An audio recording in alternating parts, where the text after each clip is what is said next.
ಹಲವು ದಿನಗಳ ಬಳಿಕ ಇವತ್ತು ತಾವು ಟ್ವೀಟ್ ಮಾಡಿದ್ದೀರಾ. ಸೊ ದರ್ಶನ್ ಅವರು ಮತ್ತೆ 14 ದಿನಗಳ ಕಾಲ ನ್ಯಾಯಾಂಗ ಬಂಧನಕ್ಕೆ ಇವತ್ತು ಕೋರ್ಟ್ ಇದು ಮಾಡಿದೆ. ನೋಡಿ, ಕಾನೂನಿನ ವ್ಯವಸ್ಥೆಯಲ್ಲಿ ಅದರ ಪ್ರಕ್ರಿಯೆ ಯಾವ ರೀತಿ ನಡ್ಕೊಂಡು ಹೋಗಬೇಕು ಅದು ಹೋಗೇ ಹೋಗುತ್ತೆ. ಅದರ ಬಗ್ಗೆ ಯಾರೂ ಏನು ಕಮೆಂಟ್ ಮಾಡೋ ಹಾಗಿಲ್ಲ ಅಂತ ನಾನು ಅಂದ್ಕೊಂಡಿದ್ದೀನಿ. We all respect the law and ಅದರ ಪ್ರಕಾರ ಏನೇನು ಆಗಬೇಕು ಕ್ರಮಗಳು ಅದು ಆಗ್ತಾನೆ ಇರುತ್ತೆ. ಅದ್ರ ಬಗ್ಗೆ ಏನು ನಾನು ಕಮೆಂಟ್ ಮಾಡೋದಿಲ್ಲ. ಇಷ್ಟು ದಿನ ನಾನು ಮಾತಾಡದೇ ಇರೋದಕ್ಕೂ ಅಥವಾ ಇವತ್ತು ನಾನು ಪೋಸ್ಟ್ ಮಾಡಿದ್ದಕ್ಕೂ ನಾನು ತುಂಬ ಸ್ಪಷ್ಟವಾಗಿ ನನ್ನ ಪೋಸ್ಟಲ್ಲೇ ಅದಕ್ಕೆ ಒಂದು ಕ್ಲಾರಿಟಿ ಕೊಟ್ಟಿದ್ದೀನಿ ಅಂತ ಅಂದ್ಕೊಂಡಿದ್ದೀನಿ. ಇದು ನಾನು ಅದರಲ್ಲಿ ಏನೇ ಮಾತಾಡಿದರೂ ಅದು ನನ್ನ ವೈಯಕ್ತಿಕ ವಿಚಾರ. ಇದು ಆ್ಯಸ್ ಅ ಪಬ್ಲಿಕ್ ಫಿಗರ್ ಅಥವಾ ನಾನು ಒಬ್ಬ ಪಾರ್ಟಿ ಮೆಂಬರ್ ಆಗಿ ಆ ನಿಟ್ಟಿನಲ್ಲಿ ನಾನು ಮಾತಾಡಿದ್ದಲ್ಲ. ನನ್ನ ಪರ್ಸ್ನಲ್ಲಾಗಿ ನಾನು ಹಂಚ್ಕೊಂಡಿರೋವಂಥ ವಿಚಾರ ಇದು. ಖಂಡಿತ ಒಬ್ಬರ ಮನೆಯಲ್ಲಿ ಈ ರೀತಿಯ ಒಂದು ಘಟನೆ ನಡೆದಾಗ ಯಾರೂ ಪ್ರತಿದಿನ ಮಾಧ್ಯಮಗಳ ಮುಂದೆ ಬಂದು ಅಥವಾ ಸೋಷಿಯಲ್ ಮೀಡಿಯಾದಲ್ಲಿ ಬಂದು ಅಥವಾ ಇನ್ನೊಂದು ಕಡೆ ಏನೋ ಮೈಕ್ ತಗೊಂಡು ಮಾತಾಡೋ ಅಂಥ ಒಂದು ಮನಸ್ಥಿತಿಯಲ್ಲಿ ಯಾರೂ ಇರಲ್ಲ ಅಂತ ನಾನು ಅಂದ್ಕೊಂಡಿದ್ದೀನಿ. ದರ್ಶನ್ ಅವರ ತಾಯಿ ಆಗಲಿ, ತಮ್ಮ ಆಗಲಿ, ಅವರ ಪತ್ನಿ ವಿಜಯ ಆಗಲಿ, ಖಂಡಿತ ಅವರೂ ಯಾವ ರೀತಿ ಕುಗ್ಗಿದ್ದಾರೆ ಅನ್ನೋದು ನನಗೆ ಪರ್ಸ್ನಲ್ಲಾಗಿ ಗೊತ್ತಿದೆ. ಎಲ್ಲರ ಜೊತೆಯಲ್ಲಿ ನಾನು ಎಸ್ಪೆಷಲಿ ವಿಜಯ್ ಅವ್ರ ಜೊತೇಲಿ ಮೊದಲನೇ ದಿನದಿಂದಲೂ ನಾನು ಸಂಪರ್ಕದಲ್ಲಿದ್ದೀನಿ. ಬಟ್ ಇವೆಲ್ಲ ಪರ್ಸ್ನಲ್ ವಿಚಾರಗಳಿರೋದ್ರಿಂದ ನಾವೆಲ್ಲರೂ ಒಂದು ಶಾಕಲ್ಲೇ ಇದ್ವಿ, ಒಂದು ನೋವನ್ನು ನಾವು ಅನುಭವಿಸ್ತಾ ಬಂದಿದ್ವಿ. ಇದೆಲ್ಲ ಪಬ್ಲಿಕ್ಕಲ್ಲಿ ಮಾತಾಡೋವಂಥ ವಿಚಾರಗಳೇ ಅಲ್ಲ ಅಂತ ನಾನು ಇದ್ದೀನಿ.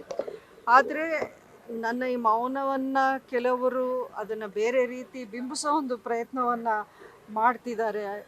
ಅಭಿಮಾನಿಗಳಲ್ಲಿ ಒಂದಷ್ಟು ಗೊಂದಲವನ್ನು ಸೃಷ್ಟಿಸುವಂಥ ಕೆಲಸ ನಡೀತಾ ಇದೆ ಅಂತ ನನಗೆ ಹಲವಾರು ನನ್ನ ಅಭಿಮಾನಿಗಳು ಹೇಳಿರೋದ್ರಿಂದ ಸರಿ ಒಂದು ಸ್ಪಷ್ಟತೆ ಕೊಡೋಣ, ನನ್ನ ನಿಲುವೇನು, ನನ್ನ ಅನಿಸಿಕೆ ಏನು ಅನ್ನೋದನ್ನು ಇವತ್ತು ನಾನು ಹಂಚ್ಕೊಂಡಿದ್ದೆ. ಮೇಡಮ್, ತಾವು ಅದರಲ್ಲಿ ಉಲ್ಲೇಖ ಮಾಡಿದ್ದೀರಾ ಈ ರೀತಿ ದರ್ಶನ್ ಮಾಡುವಂಥ ಸ್ವಭಾವದವರಲ್ಲ ಅನ್ನೋಂಥದ್ದು. ಬಟ್ ಸಾಕ್ಷಿಗಳು ಬಹಳಷ್ಟು ಇದೆ ಅನ್ನೋಂಥದ್ದು ಕೂಡ ಪೊಲೀಸರು ಹೇಳ್ತಾ ಇದ್ದಾರೆ. ಜಡ್ಜ್ ಮುಂದೆ ಕೂಡ ಅದನ್ನ ಮುಂದಿಟ್ಟಿದ್ದಾರೆ ಅನ್ನೋಂಥದ್ದು. ನೋಡಿ, ಪೊಲೀಸ್ ಅವರು ಅಥವಾ ಕೋರ್ಟಲ್ಲಿ ಏನು ನಡೀತಾ ಇದೆ ಅದಕ್ಕೆ ಯಾವುದಕ್ಕೂ ನಾನೇನು ವಿರೋಧವೂ ನಾನು ವ್ಯಕ್ತಪಡಿಸ್ತಾ ಇಲ್ಲ, ಯಾವುದಕ್ಕೂ ನಾನು ಕಮೆಂಟ್ ಮಾಡಲ್ಲ. ಯಾಕೆಂದರೆ ಅದು ಕೋರ್ಟಲ್ಲಿ ಇರೋ ವಿಚಾರವಾಗಿರೋದ್ರಿಂದ ಖಂಡಿತ ಯಾರಿಗೂ ಅದರ ಬಗ್ಗೆ ಮಾತಾಡೋ ಒಂದು ರೈಟ್ ಇಲ್ಲ ಅಂತ ನನ್ನ ಅನಿಸಿಕೆ. ಖಂಡಿತ ಐ ರೆಸ್ಪೆಕ್ಟ್ ದ ಲಾ. ಕಾನೂನಿಗಿಂತ ನಾವು ಯಾರೂ ದೊಡ್ಡವರಲ್ಲ. ಆ ಕಾನೂನು ಏನು ಹೇಳುತ್ತೆ ನಾವು ಕೇಳಲೇಬೇಕಾಗತ್ತೆ, ತಲೆ ಬಾಗಲೇಬೇಕಾಗತ್ತೆ. ನಾನು ಹೇಳಿರೋದು ನನ್ನ ವಿಶ್ವಾಸ, ನನ್ನ ನಂಬಿಕೆ. ನಾನು ಕಂಡಂಥ ದರ್ಶನ್ ಅವರೆಲ್ರಿಗೂ ಒಂದು ಹೆಲ್ಪ್ ಮಾಡುವಂಥ ಒಂದು ನೇಚರು ತುಂಬಾ ನೀವು ನೋಡಿದ್ದೀರ. ನನ್ನ ವಿಚಾರದಲ್ಲೇ ಆಗಿರ್ಬೋದು, ದರ್ಶನ್ ಯಾವ ರೀತಿ ನನ್ನ ಪರ ಇಷ್ಟು ವರ್ಷಗಳು ನಿಂತ್ಕೊಂಡ್ರು ಅಂಬರೀಷ್ ಅವರ ಅಗಲಿಕೆಯ ನಂತರ ಅನ್ನೋದು ನೀವೆಲ್ಲರೂ ನೋಡಿದ್ದೀರ. ನಾನು ಆ ರೀತಿಯ ದರ್ಶನ ಮಾತ್ರ ನಾನು ನೋಡಿದ್ದೀನಿ. ಇದು ಬೇರೆ ವಿಚಾರಗಳು, ಸಾಕ್ಷಿಗಳು ಅದರ ಬಗ್ಗೆ ಮಾತಾಡೋ ಒಂದು ಪೊಸಿಷನಲ್ಲಿ ನಾನಿಲ್ಲ. ಯಾಕೆಂದರೆ ಅದರ ಮಾಹಿತಿ ನನ್ನ ಹತ್ರ ಇರೋಕ್ಕೆ ಸಾಧ್ಯನೇ ಇಲ್ಲ. ಅದೇನಿದ್ರು ಪೊಲೀಸು, ಕೋರ್ಟು ಅಲ್ಲಿ ಪ್ರೂವ್ ಆಗಬೇಕು, ಸಾಬೀತಾಗಬೇಕು. ನನ್ನ ಮನಸ್ಸು, ನಾನು ಅವನ ಒಂದು ಮಗನಾಗಿ ನಾನು ನೋಡಿಕೊಂಡು ಬಂದಿದ್ದೀನಿ. ಒಬ್ಬ ತಾಯಿಯಾಗಿ ನಾನು ಖಂಡಿತ ನನ್ನ ಮಗ ಈ ರೀತಿ ಮಾಡಿರಲ್ಲ ಅಂತ ನನಗೆ ಅನಿಸ್ತಾ ಇದೆ. ಅದು ನನ್ನ ವೈಯಕ್ತಿಕ ಅಭಿಪ್ರಾಯ. ಅಲ್ಲ, ಕೋರ್ಟು ಸಾಕ್ಷಿಗಳು ಅದೆಲ್ಲ ಇನ್ನೂ ಬರಬೇಕು. ಯಾಕೆಂದರೆ ಇದನ್ನೇ ನಾನು ಹೇಳ್ತಾ ಇರೋದು, ಮಾಧ್ಯಮಗಳಲ್ಲೂ ತೀರಾ ತುಂಬಾ ಊಹಾಪೋಹಗಳು, ಯಾವುದ್ಯಾವುದೋ ಸೋಷಲ್ ಮೀಡಿಯಾಯಿಂದ ತಗೊಂಡ್ಬಂದು ನೀವು ಅದನ್ನೇ ನಿಜವಾಗಿ ಒಂದು ಸ್ಟೋರಿನ ಮಾಡ್ತಿರೋದೂ ಸರಿ ಇಲ್ಲ. ಇದು ನಾನು ಯಾಕೆಂದರೆ ತುಂಬಾ ಕನ್ಫ್ಯೂಸಿಂಗ್ ನ್ಯೂಸು ಅಲ್ಲಲ್ಲಿ ಬರ್ತಾ ಇದೆ. ಪ್ರತಿದಿನ ಬೇರೆ ಬೇರೆ ರೀತಿಯ ಸುದ್ದಿಗಳು ನಾವು ಕೇಳ್ತಾ ಇದ್ವಿ. ಇದ್ರ ನಿಜ ಯಾವುದು, ಸತ್ಯ ಅಸತ್ಯ ಏನು ಅನ್ನೋದು ಗೊತ್ತಾಗೋಕೆ ನಮಗೆ ಯಾವ ದಾರಿನೂ ಇಲ್ಲ ಇದರಲ್ಲಿ. ಸೊ ಸತ್ಯ ಹೊರಗೆ ಬರೋಕ್ಕೊಂದು ಟೈಮ್ ಆದರೂ ಕೊಡಿ, ಒಂದು ಅವಕಾಶವಾದರೂ ಕೊಡಿ. ಮೊದಲನೇ ದಿನದಿಂದಾನೇ ಅವನ್ನ ಒಂದು ಆರೋಪಿಯಿಂದ ಅಪರಾಧಿಯನ್ನೇ ಮಾಡಿ ಹಾಕೋದು ಬೇಡ ಅಂತಾನೆ ನನ್ನ ಒಂದು ಮನವಿ. ಕುಟುಂಬ ಅನಾಥ ಆಗಿದೆ ಈಗ. ಮಾಧ್ಯಮಗಳ ಮೇಲೆ ನೀವು ಇದು ಮಾಡ್ತಾ ಇದ್ದೀರಾ, ಅದು ಯಾಕಂದ್ರೆ ಏನು ಪೊಲೀಸ್ ಇದರಲ್ಲಿ ಕೊಟ್ಟಿದ್ದಾರೆ ಕೋರ್ಸ್ ಕೂಡ ಇರ್ತದೆ ಅದನ್ನು ಮಾಡಿರ್ತಕ್ಕಂಥದ್ದು, ಜೊತೆಗೆ ಸಾವಿರಾರು ಜನ ಅಭಿಮಾನಿಗಳಿಗೆ ಅವ್ರು ಮಾಡಲಾಗಿದೆ. ಇಂಥ ಒಬ್ಬ ವ್ಯಕ್ತಿ ಈ ರೀತಿ ಮಾಡ್ತಕ್ಕಂಥದ್ದು ಎಷ್ಟರ ಮಟ್ಟಿಗೆ ನಿಮ್ಮ ವೈಯಕ್ತಿಕ ಅಲ್ಲ, ಏನು ಮಾಡಿದ್ದಾರೆ ಏನು ಮಾಡಿಲ್ಲ ಅನ್ನೋದು ಬರಲಿ ಹೊರಗೆ, ಅಫಿಷಿಯಲ್ ಆಗಿ ಬರಲಿ, ಅದು ಅಷ್ಟೇ ನಾನು ಕೇಳ್ತಾ ಇರೋದು. ಸತ್ಯವನ್ನು ಮುಚ್ಚಿಡಬೇಕು ಅಥವಾ ಕಾನೂನಿಗೆ ವಿರುದ್ಧವಾಗಿ ಏನಾದರೂ ನಾವು ಮಾಡಬೇಕು ಅಂತ ನಾನು ಎಲ್ಲೂ ಹೇಳ್ತಾ ಇಲ್ಲ, ಹೇಳೋಕ್ಕೂ ಹೋಗಲ್ಲ. ಖಂಡಿತ ಕಾನೂನು ನಾಳೆ ದಿನ ಏನು ಹೇಳುತ್ತೆ ಆ ಒಂದು ತೀರ್ಮಾನವನ್ನು ನಾವೆಲ್ಲರೂ ಆಕ್ಸೆಪ್ಟ್ ಮಾಡಲೇಬೇಕಾಗತ್ತೆ, ಅದರಲ್ಲಿ ಎರಡನೇ ಮಾತಿಲ್ಲ.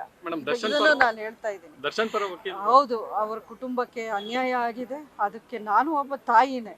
ಅಂಥ ಅನ್ಯಾಯವನ್ನು ನೋಡಿ ಯಾರೂ ಅದನ್ನು ಒಂದು ಆಕ್ಸೆಪ್ಟ್ ಮಾಡೋ ವಿಷಯ ಅಂತೂ ಅಲ್ಲ. ನನಗೂ ನೋವಾಗಿದೆ ಅದನ್ನು ನೋಡಿ, ಆ ತಾಯಿ ಅಳೋದು, ಆ ಪತ್ನಿಯ ಒಂದು ಪರಿಸ್ಥಿತಿ ನೋಡಿ ಎಲ್ರಿಗೂ ಹೃದಯ ಒಂಥರ ಎದೆ ಒಡೆದೋಗಿರೋವಂಥ ವಿಚಾರವೇ. ಆದರೆ ಇದನ್ನು ಯಾರು ಮಾಡಿದ್ದಾರೆ, ಏನಕ್ಕೆ ಮಾಡಿದ್ದಾರೆ, ಯಾರೆಲ್ಲ ಸೇರಿ ಮಾಡಿದ್ದಾರೆ, ಇದರಲ್ಲಿ ಹಲವಾರು ವಿಚಾರಗಳು ಇನ್ನೂ ನಮ್ಮ ಮುಂದೆ ಬರಬೇಕಾಗಿದೆ.